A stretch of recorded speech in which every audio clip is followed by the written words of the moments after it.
Hi, everyone. I am Mary Kate Luke. I'm the marketing specialist here with Hasmark Publishing International. And today I am joined by Renea Bartlett. She is one of our wonderful past authors. She wrote a beautiful children's book called Architect of Dreams. And we are going to be chatting today on our series, Life After Release, where we chat with our past authors about their book that they've written and everything that they've done sort of since releasing their book, just so people can see sort of into the lives of published authors and hopefully help people who are looking to become published authors and just see what more is out there for them. So Renea, thank you. Welcome. Yeah. I'm so happy to be chatting with you Thank today. you. I'm I was excited hoping to you could. be in life after release, meaning I'm finished with that first one. We've made it. I was hoping you could tell us a little bit more about yourself and about your book, Architect of Dreams. Sure, I'm happy to. I am a international educator. Currently an administrator for special education at an international school. I also do some coaching and consulting, and now I can add author to that list.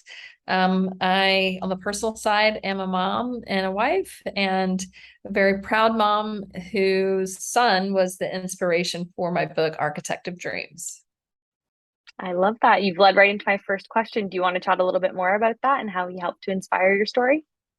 I would love to. Being an educator and a parent means that I saw it first from the educator side. And then when I became a mom a couple of years ago, started seeing my son have all these experiences in which he doubted himself.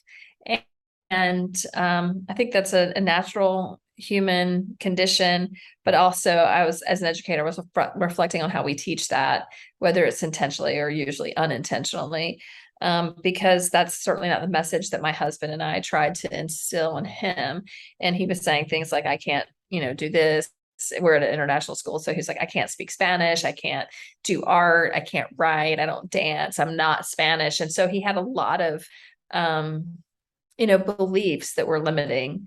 And at the same time, I was working to support a team with a student who had some specific learning challenges, and also the beliefs around her capabilities seemed to be quite limited, with the best of intentions for people trying to grow that student's skills. But I think that we oftentimes focus on the limitation and not the potential. And that's really what inspired me to write this book, was getting him to believe that he could do anything. I love that. And it's an important sentiment for kids of all ages, frankly. Kids and adults, because we all have our inculcated beliefs, where we've might feel very confident in one area, but we feel like it's too late to do something else, or should have done something when we were younger, or we don't have a natural proclivity for something. So I think that really what the book demonstrates is that you have to vision it, you have to believe in yourself, but then you don't have to do it alone. Like, you're learning from others, you're growing with others, you're planning and practicing and revising with others. And so hopefully that message hits home for a lot of parents, and they can have those conversations with their own children about, what it is that they want to grow into as individuals and as families. Absolutely. Now, how long would you say in total the book took from its first concept to its release? I really should look that up, but it was about a year, I would say 14 months. I was doing a coaching program and started in March of 2021 or April of 2021. And so it took me about a year. That was my big C-type goal, was to finally publish this book that, had those limiting beliefs that I couldn't do, or I should have done it years ago.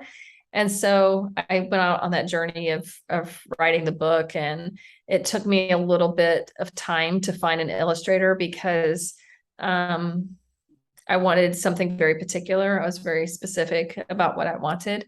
And so that took a little while. I want to say I interviewed 5 or 6 people over a couple of months. And then, because I did want the illustrations to be handcrafted versus digital media, then that took quite a long time. I think that probably took 5 or 6 months. If someone was doing Adobe Illustrator or another digital media design, then I'm sure it would be less time consuming than the handmade work. But all in all, I would say right around 14 months. And so that sounds like a long time. And it probably has to do with the illustration component of a children's book. I think really the writing part and the editing part, that was really on me as an author to deliver that and to make time for that. So I actually think I wrote the book probably in 8 weeks or something. And then I think with edits and revisions, we might have spent 3 or 4 weeks doing that. So if it didn't have all those beautiful pictures, it could have been a lot faster, but I'm sure glad I found the illustrator that I did. Yeah, it turned out so beautiful. Your illustrations are like nothing I've ever seen. They totally make the story, so it was definitely worth the wait. Yes, thank you. Now, were there any sort of like big barriers or roadblocks that you faced throughout your journey to becoming a published author? If so, how did you overcome those issues? I think the biggest barrier is probably mindset, right? Is that and time. We like to say that. We like to say that time is the barrier because, most of us are as working moms want to spend time with our kids, and then we have a full day. But it was funny during that coaching program, which was with Bob Proctor. He would say something that just made me laugh out loud. And he was like, there's no such thing as time management. And he said, we all get all there is. So really what you have to look to is task management, right? You have to prioritize things and give some things up. So for example, I don't watch television actually. And so I haven't for years. If you ask me what's going on in pop culture through television, I have no idea. And that's how I create my time, right? Is that after my son goes to bed, I might work on the book for an hour, or I might get up an hour earlier. And so it's really about the task management. In terms of mindset, it's pretty, unless you're just the most confident person and you've never worried about anything, which I think is a rare person. There's some kind of feelings of imposter syndrome, right? I mean, I have well in a couple decades into my career, and although I wanted to do this other thing, I always felt like, oh, what will people say? What if I put it out there and people don't like it? And so there's some mindset work that has to be done to get past that. Absolutely. Now, on the sort of flip side of that question, what would you say is sort of the best thing that may have happened that led to the completion, helped you sort of get to the finish line to finish the story and have it out there? That one for me is really solid. And I would say it was because of launch day. I had kind of built it up where really the book sales were in my circle of influence, but I've also been an international educator for 20 years. So I know people in a lot of places, and, also people come and go in your life. So you're not always in touch with them.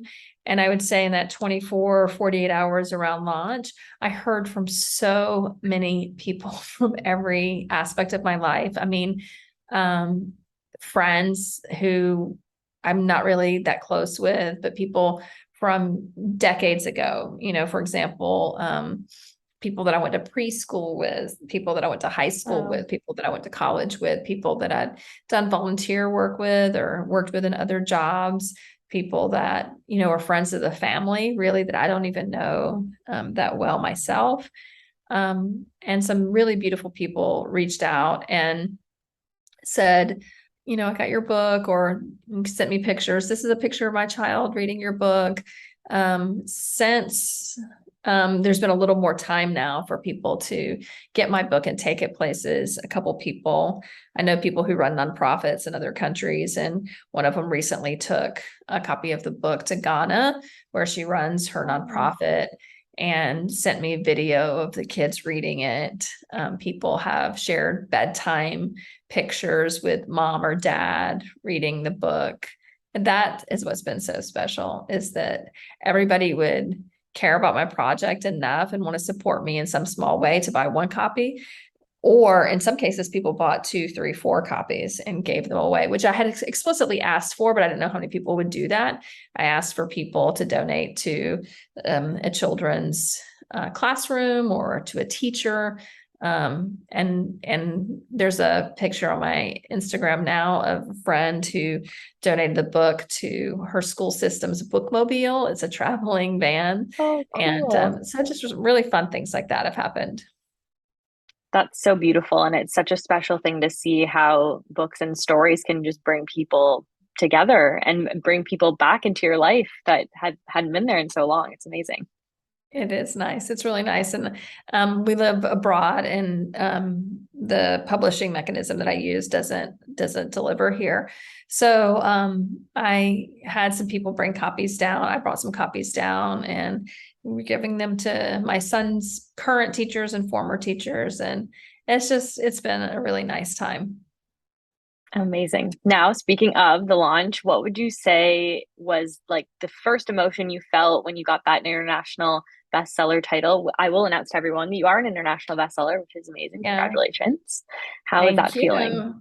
It was pretty unbelievable, actually. I mean, I know that it's strategic and it worked, but especially if you're a person who had some kind of limiting beliefs about even doing it, to sell enough books in that one window of time to be international bestseller is pretty exciting. But I think the first emotion is like, what? How did that happen? It's true, and that's kind of just a visceral reaction. Absolutely. Yeah. Now that the book has launched and it's out there, is there any other successes in relation to the book that you've celebrated? And I know you mentioned people bringing the book together through people, Yeah. That's been one of the nicer ones, is that people it's so funny. People, I didn't expect this. It's so funny that people are like, no, you have to sign it. I don't want to copy this. Not signed. And it's just funny. You're a to me that celebrity. people would want my autograph, I'm like, really? It's me. But yeah, so I've had a few copies sent to me so that I can sign them and send them back. And my situation was a little bit different because I'm international, and I'm in a country where we don't speak English day to day. So my planning for signing parties and things like that is a little bit delayed. But I would tell someone who can do those types of in-person events wherever they are, if that makes sense for them, then to really plan that out. That's something that has to be planned out kind of in advance. I mean, maybe that you message someone and get a direct response, but usually those types of things take some weeks to plan. So that's what I would say is think about, geographically where you can go and spend a day over here and a day over there, and really join some festivals in the summer, or put up a booth here or there. I think that would be a really fun thing that I haven't had a chance to do yet, but I plan to around Christmas and then also next summer. Yeah, that's great advice. And I love that you mentioned that, because it's never too late to do that. And I mean, keep out the life of your book. Absolutely. Yeah. Would you say, if you had the chance, that there's anything that you would go back and change about the book or about the process or anything of the sort? I wouldn't change anything about the book. I love the book, but the only thing I would change for the process, and this is just specific to me and the work that I do, was I thought it was a great idea to launch a week after school finished for the year. That was a terrible idea because I was exhausted.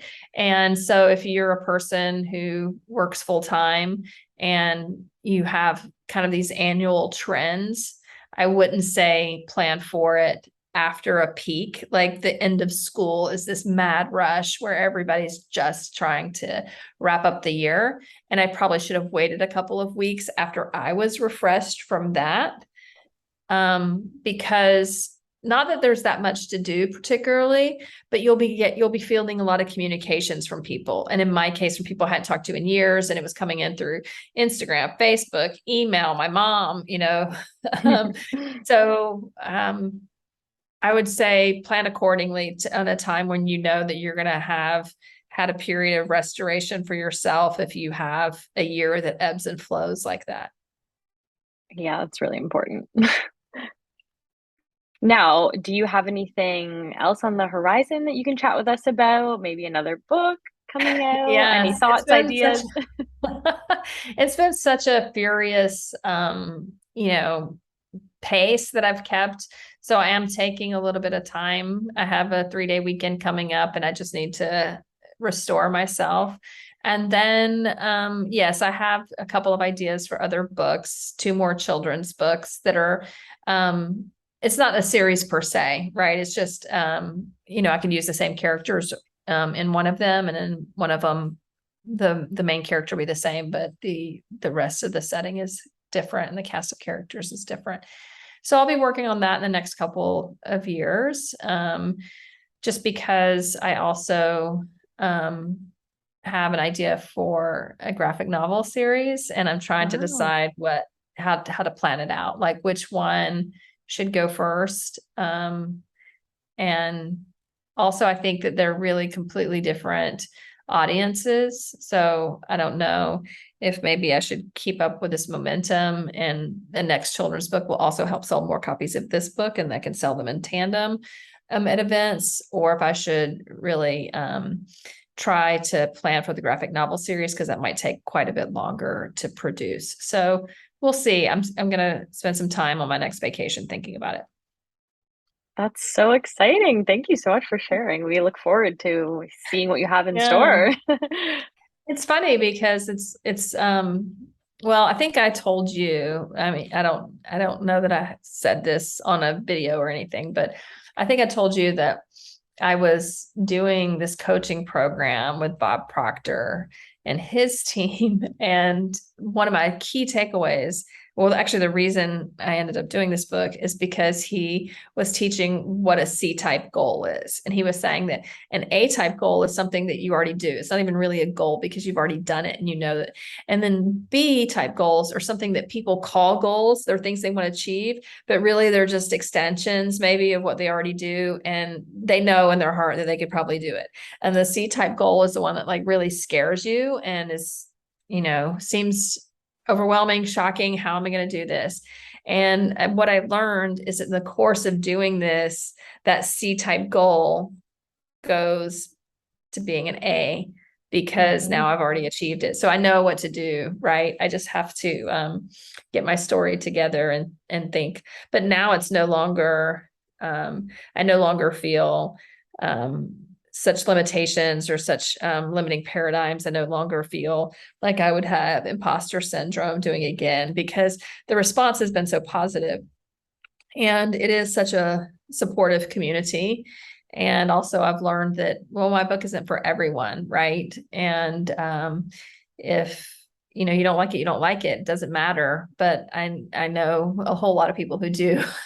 And so I think that it was very affirming, and that is it kind of changes the trajectory of your life, right? Because now I can, if I wanted to, I can become a full-time author.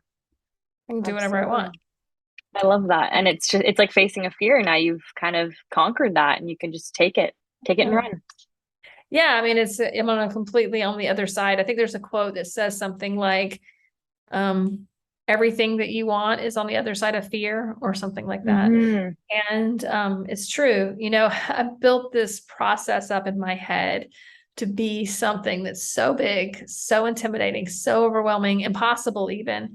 And actually, for a very long time, I don't know if I told you this, I had been wanting to write a book since I was 8 or 10 years old. Well, for me, that was like 40 years ago. So for a whole long time, I was scared to do that. Now, this isn't that book that was, in my head years ago. It was as something completely different, but it was the process of becoming an author. That was what was overwhelming and intimidating. And I built it up to be this huge thing that it's really not.